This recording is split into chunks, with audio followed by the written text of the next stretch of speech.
नमस्कार मैत्रिणींनो, माझ्या या यूट्यूब चॅनलवरती आपलं सर्वांचं अगदी मनापासून स्वागत आहे। तर आजच्या व्हिडिओमध्ये मी तुम्हाला बाही कटिंग कशी करायची हे अगदी सोप्या पद्धतीत तुम्हाला सांगणार आहे। जर का तुम्ही नवीन शिकणारे असतील तर तुम्ही या पद्धतीने बाहीची कटिंग करा, तर बाही ही तुम्हाला कधीच कमी पडणार नाही किंवा खूप जास्त सुद्धा होणार नाही। ही अगदी सोपी अशी पद्धत आहे।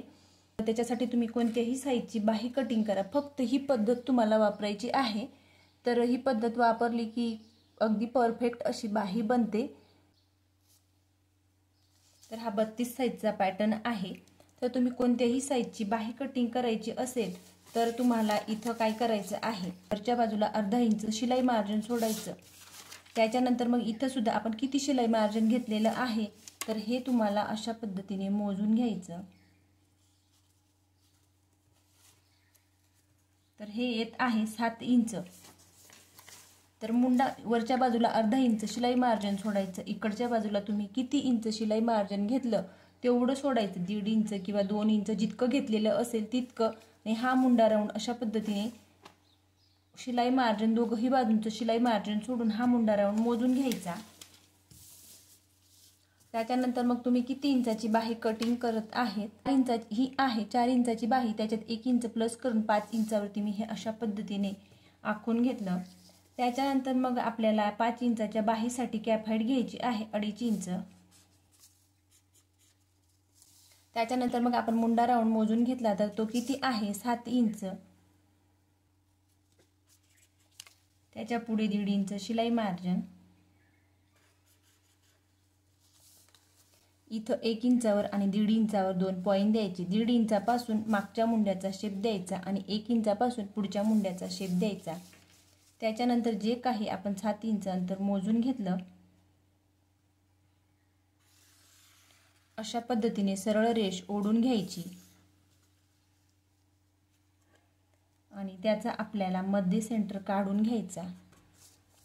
तर या मध्य सेंटर मध्ये आपल्याला पाऊण इंच अंतर, अर्धा इंचापेक्षा जास्त आणि 1 इंचापेक्षा कमी इतकं अंतर इथं मोजून घ्यायचं आहे आणि इथून आपल्याला बाहीचा शेप देऊन घ्यायचा।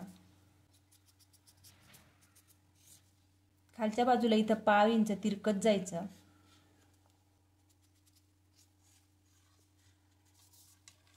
त्याच्यानंतर मग तुमचा दंडघेर किती आहे हा तुम्हाला मोजून घ्यायचा। तर इथं दंडघेर आहे 5.5 इंच। प्रत्येकाची साईज जरी ती असली तरी दंडघेर, मुंडाघेर, कमर कमी किंवा जास्त असू शकतं। त्याच्यानंतर मी शिलाई मार्जिन टाकून आणि बाहीची कटिंग करून घेत आहे।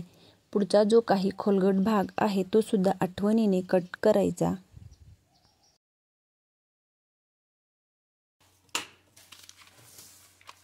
तर बघू शकतात अगदी सोप्या पद्धतीत आपण ज्या पद्धतीने मोजून घेतलं सेम त्याच पद्धतीने वरच्या बाजूला अर्धा इंच शिलाई मार्जिन सोडून आणि बाही अशा पद्धतीने आपल्याला जोडून घ्यायची। तर बघू शकतात अगदी परफेक्ट बाही येत आहे। एक लाईन कमी किंवा जास्त ही काहीही हरकत नाही। तर मैत्रिणींनो, ज्या कोणी माझ्या नवीन शिकणारे मैत्रिणी असतील तर आपण इतकी परफेक्ट पद्धतीने कटिंग केली तरी सुद्धा बाही तुम्हाला कमीच पडत असेल तर तुमच्यासाठी एक सोपी ट्रिक सांगते।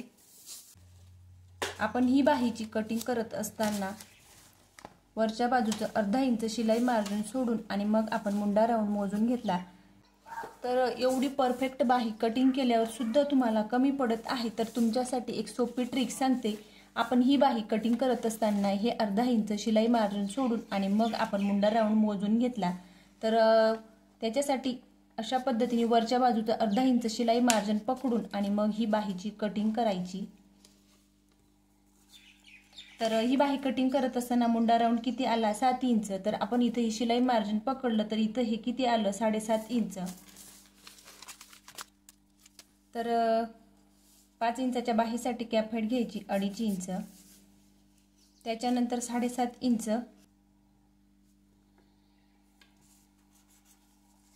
आणि त्याच्या पुढे 1.5 इंच शिलाई मार्जिन।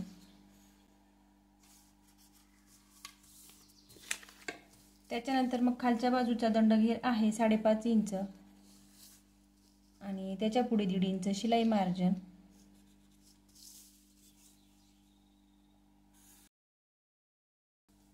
त्याच्यानंतर जो 7.5 इंच आपण मुंडा मोजून घेतला तिथं सरळ रेष ओढून घ्यायची, त्याचा मध्य सेंटर काढून घ्यायचा।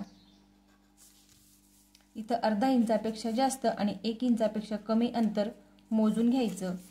मागच्या मुंड्याचा शेप देण्यासाठी 1.5 इंचावर आणि पुढच्या मुंड्याचा शेप देण्यासाठी 1 इंचावर। जर तुमची साईज जास्त असेल, आपण 1 इंचावरती आणि 1.5 इंचावरती 2 पॉईंट दिले तर हे सुद्धा साईजनुसार कमी किंवा जास्त होत असतात। तर ही 32 साईज आहे, त्याच्यानुसार मी हे अंतर घेतलं 1.5 इंच आणि 1 इंच।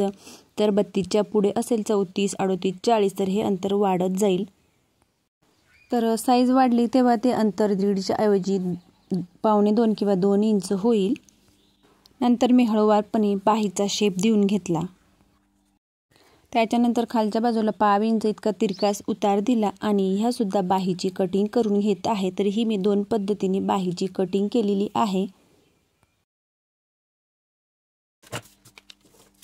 त्याच्यानंतर आपल्याला बाही बरोबर अशा पद्धतीने लगेचच वरच्या बाजूला अर्धा इंच शिलाई मार्जिन सोडून आणि चेक करून घ्यायची। तर बघू शकतात इथं अर्धा इंचाला थोडी कमी इतकी बाही उरलेली आहे। तर अशा पद्धतीने जर तुम्ही बाहीची कटिंग केली तर तुम्हाला बाही ही कधीच कमी पडणार नाही किंवा जास्त होणार नाही। एवढं परफेक्ट कटिंग केली तरी सुद्धा तुम्हाला बाही कमी पडत असेल तर तुम्ही ही ट्रिक वापरायची आहे। तर ही बाही कटिंग करत असताना मी वरच्या बाजूचं अर्धा इंच शिलाई मार्जिन सोडून आणि मग मुंडा मोजून घेतला। जर तुम्हाला एवढी परफेक्ट बाहीची कटिंग करून सुद्धा बाही कमी पडत असेल तर तुम्हाला ही ट्रिक वापरायची आहे। हे अर्धा इंच शिलाई मार्जिन न सोडता डायरेक्ट पकडायचं आहे। तर ही बाही कटिंग करत असताना मुंडा राऊंड घेतला आहे 7 इंच। तर बाही अगदी परफेक्ट होत आहे, परंतु ज्या कोणी माझ्या नवीन शिकणाऱ्या मैत्रिणी असतील त्यांना बाही कमी पडते तर त्यांच्यासाठी हा मुंडा राऊंड घेतलेला आहे 7.5 इंच, म्हणजे वरच्या बाजूचं अर्धा इंच सुद्धा मुंडा राऊंडमध्ये घेतलेला आहे। तर अर्धा इंचापेक्षा कमी अशा पद्धतीने बाही उरते। तर ह्या 2 ट्रिक माझ्या बाही कटिंग करण्याच्या आहेत। तर तुम्हाला बाही कटिंग करण्याची कोणती ट्रिक आवडली आणि तुम्ही कोणत्या पद्धतीने बाही कटिंग करतात हे मला कमेंट करून नक्की कळवा। तर अशा पद्धतीने तुम्ही बाहीची कटिंग नक्की करून बघा, तुम्हाला कधीच बाही कटिंगचा प्रॉब्लेम आयुष्यात कधीच येणार नाही। तर ही अगदी सोपी पद्धत आहे, दोघांपैकी तुम्ही कोणत्याही पद्धतीने बाहीची कटिंग केली तरी सुद्धा चालेल। माझा व्हिडिओ आवडल्यास लाईक करा, शेअर करा आणि नवीन असल्या चॅनलला सबस्क्राईब करून जवळच असलेल्या बेल आयकॉनला प्रेस करा, म्हणजेच माझ्या अशा येणाऱ्या नवनवीन व्हिडिओची अपडेट तुम्हाला येत राहील। आणि माझा हा छोटासा व्हिडिओ तुम्हाला कसा वाटला हे कमेंट करून मला नक्की कळवा। आवडल्यास नक्की लाईक करून सबस्क्राईब करा।